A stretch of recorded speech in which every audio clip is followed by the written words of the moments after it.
v-am găsit, bine v-am regăsit, dragilor din Zodia Gemeni, oriunde v-ați afla. Suntem din nou împreună la o nouă lectură, de data aceasta o lectură atemporală, fără limită de timp, o lectură pe care voi să o puteți urmări oricând doriți sau atunci când apare în viața voastră. Desigur, dragii mei, nu uitați, este totuși o lectură generală, așa că vă rog să luați decât acele mesaje care vor rezona cu voi, restul lăsați-le să zboare în univers, pentru că sigur sunt pentru alte energii, care într-o mai mică sau mai mare măsură au o legătură cu Zodia Gemeni. Așa că, dragilor, toți cei care aveți Soarele, Luna, Venus, Ascendentul în Zodia Gemeni, această lectură este de asemenea și pentru voi. Așa că haideți să începem și să vedem care este energia generală a dragilor mei din Gemeni în momentul în care urmăresc această lectură, care este energia generală.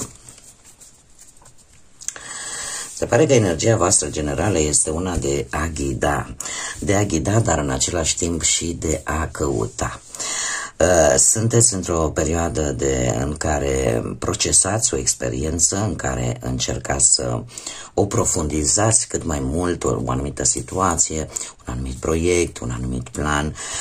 Încercați să o luați pas cu pas, pentru că deja experiența trecutului își spune cuvântul și vreți să mergeți cu mai multă precauție pe un anumit teren, indiferent că este el poate profesional, financiar sau sentimental.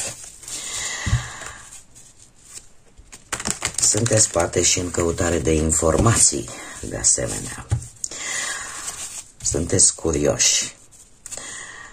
Haideți să vedem care este situația importantă pentru dragii mei din Gemeni sau ce vine în următoarea perioadă pentru voi, dragilor.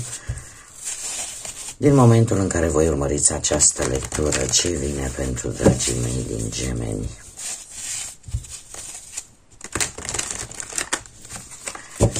Hai să vedem.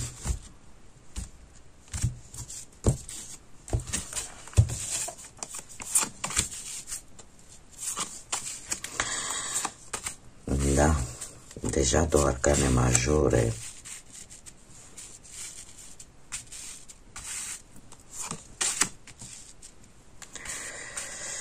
Bun. Dragilor, cum sunteți voi acum? Sunteți sunteți foarte hotărâți. Asta pot să spun cu certitudine. Sunteți foarte hotărâți într-o anumită decizie. Nu vreți să vă schimbați ideea, vreți să continuați pe un drum pe care voi l-ați stabilit. Știți cumva către ce vă îndreptați, da? Sunteți puși pe acțiune, dar în siguranță, da? Adică nu vreți să avansați, dar vreți să o faceți responsabil. De asemenea, aș mai spune că poate aveți în plan și o călătorie sau poate aveți în plan, dat fiind faptul că totuși am destul de multe cupe, trebuie să vă spun că în mare parte este vorba despre ceva sentimental, da? Așa, ca prim aspect. Deci este vorba ori de o călătorie care are legătură cu viața voastră sentimentală și la care voi sunteți foarte hotărâți. Sunteți pe punctul poate de a pregăti această călătorie, puțin timp până când o veți face. Ce nu poți vedea sau ce nu este atât de important, ce nu poți vedea, cred că mai degrabă, este acest 2 de cupe. Și anume faptul că nu puteți vedea faptul că există prin această relație, prin această conexiune, în primul rând, tu te vei împăca cu tine însuți.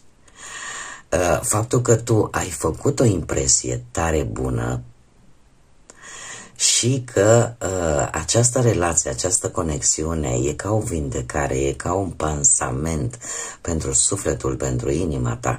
Există acea comunicare pe care dacă n-ai perceput-o până acum sau nu ai putut să o vezi, da, mie cărțile îmi arată acest lucru, cert este că ai făcut o impresie bună și faci o impresie bună Și există sentimente reciproce.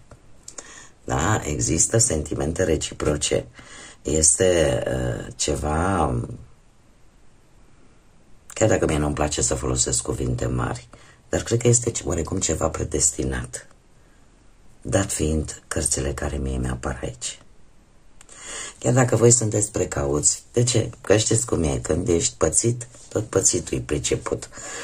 Și atunci sunteți un pic mai precauți, dar mie cărțile cel puțin asta mi-arată, că există într-adevăr o conexiune reală. Ce, în schimb, este important pentru voi, un alt arcan major, lucruri importante pentru voi de-al minteri, sau la ce lucruri vă aplicați voi mai mult, avem judecata. Și judecata îmi spune că vrei să renaști, aștepți poate un apel, tocmai de aceea ești pe punct de plecare, aștepți un apel, aștepți un e-mail, aștepți un mesaj, aștepți o comunicare reală, un impuls pentru a putea trece la acțiune. Este modul în care poate reușești să închizi o anumită vină sau să începi procesul ăla de vindecare al unui proces de culpă, poate a ta sau a altcuiva. Ești într-un stadiu în care simți nevoia să mergi înainte, să avansezi, să treci peste ce a fost rău sau peste acele situații în care alții v-au făcut rău. Și sunteți în așteptare, o așteptare care trebuie să vă spun că va veni acest apel, acest mesaj atât de important pentru voi, va veni. Ce ar trebui să știți? Un 7 de cupe. Ar trebui să știți că a visa, a-ți imagina, a avea iluzii, a avea dorințe este perfect ok și perfect normal și chiar de multe ori trebuie să avem și aceste lucruri, trebuie să facă parte din viața noastră. Unicul lucru cu acest 7 de cupe este că voi ați cerut într-adevăr, poate ați cerut universului, poate ați cerut divinității o dorință, dar aceste dorințe, dacă nu vă mișcați, e posibil să rămână la faza de dorințe, că știi cum e. Și dacă cer divinității, Doamne, dă-mi pe cineva să mă iubească, am dat un exemplu, eu am făcut-o odată. Trebuie să și acționați, dragilor, pentru că Dumnezeu, divinitatea, universul, cine vreți voi în funcție de ce credințe aveți fiecare, ne dă oportunitatea la dorința pe care noi o avem. Dar contează de noi să ne folosim liberul arbitru ca să și acționăm, să luăm decizii, ca să putem avansa, să putem ajunge la ceea ce ne dorim. Da, știți că era un banc, fac o mică paranteză, era un banc în care cineva tot îi spunea, un banc modern, da? Doamne, bine că e unul, dacă stau bine să mă gândesc, e unul și din antichitate, cred că pe ăsta vi-l spun, ăsta din antichitate, când era un om bătrân care nu știa cum să facă și el rost de mâncare pentru el, pentru familia lui și, Doamne, ajută-mă, Doamne, să pot să am și eu ce să pun pe masă. Și într-o dimineață era la malul mării și a găsit o plasă de pește și la care omul zice, Doamne, eu ți-am cerut să am și eu de mâncare, la care Sfântul Petru coboară jos și spune, băi, ți-am dat plasa ca să poți să prinzi pește și în felul ăsta să ai alimente, nu? Să ai ce să mănânci. De aici și proverbul, Dumnezeu îți dă în mână, dar nu-ți bagă și în gură. Și închid această mică paranteză. Deci, dragilor, ceea ce voi trebuie să știți este că orice dorință, orice idee nouă, cât ar fi ea de bună, cât ar fi ea de, cum să spun eu, de convingătoare, atâta timp cât rămâne la faza de idee și nu se pune în aplicare, atât rămâne decât o iluzie și la faza de dorință. De ce anume ar trebui să țineți voi cont? Că trebuie să faceți poate primul pas. Sau poate că ar trebui să țineți cont cu acest pas de cupe că există într-adevăr o sensibilitate, există, poate unii dintre voi sunteți mai timizi, un pic mai supărăcioși, poate sunteți mult mai sensibili și aveți momente în care sunteți explozivi, da, aveți așa o schimbare bruscă de atitudine. Trebuie să țineți cont de aceste lucruri, ori voi, ori persoana voastră care vă interesează poate să aibă acest lucru, dar pe lângă toate acestea este cineva care poate să aducă emoții până la lacrimi, care poate să știe, are o intensitate emoțională foarte profundă și poate chiar o alură ușor copilărească când e vorba de sentimente, când e vorba de emoții, da? Și de asta ar trebui poate să țineți cont. Care ar fi ultima carte pe care o scoatem aici, care ar fi sfatul, concluzia, rezumatul acestei lecturi? Dragilor, un 7 de spade și o să ziceți, domne, mai ales cei care sunteți deja obișnuiți cu tarotul, știți 7 de spade, cum, domne, să fie ăsta un sfat sau o concluzie bună? Trebuie să vă zic că fiecare carte are părțile ei pozitive și negative. În cazul de față, acesta trebuie să ne dea un sfat. Și atunci acest 7 de spade vine cu ideea de a-ți folosi istețimea și a-ți face o strategie. A-ți face o strategie pentru că se pare că va funcționa și merge foarte mult pe ideea de surpriză. Merge foarte mult pe ideea de nu știu, a merge așa, un pic, cred eu că această călătorie e posibil ca persoana unde voi vreți să ajungeți să nu știe de ea. Și atunci, în cazul acesta, avem ca și un rezumat. Sau, pur și simplu, un sfat de a merge oarecum cât mai sigilos, da? Cât mai încet posibil și să vă folosiți în primul și în primul rând de o anumită analiză.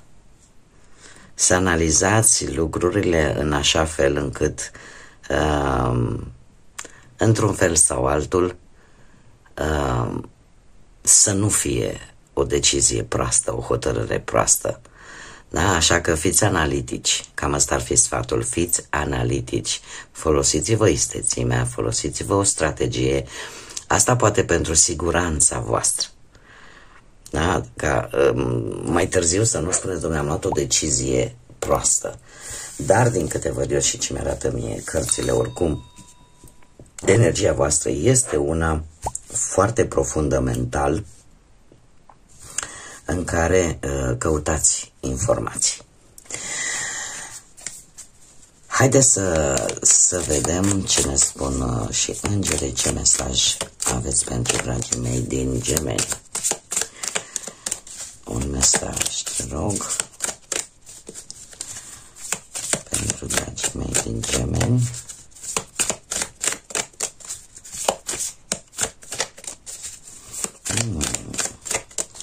Un mesaj, te rog, și a venit. Ia uitați, avem copilul, ce v-am spus, o energie copilărească. Mai e posibil să fie și cineva mai tânăr decât voi. Haideți să vedem ce ne spune acest mesaj. Spune în felul următor: copiii sunt foarte importanți pentru tine și ei îți răspund la dragostea pe care tu o oferi. Toți, inclus chiar și copilul tău interior, pe care îl ții în interiorul tău, au nevoie de iubire, au nevoie de atenție, de drăgălășenie. Putem să deschidem, noi putem să intrăm în inima ta și să o ajutăm cu tot ceea ce este necesar pentru a-și putea organiza cât mai bine agenda.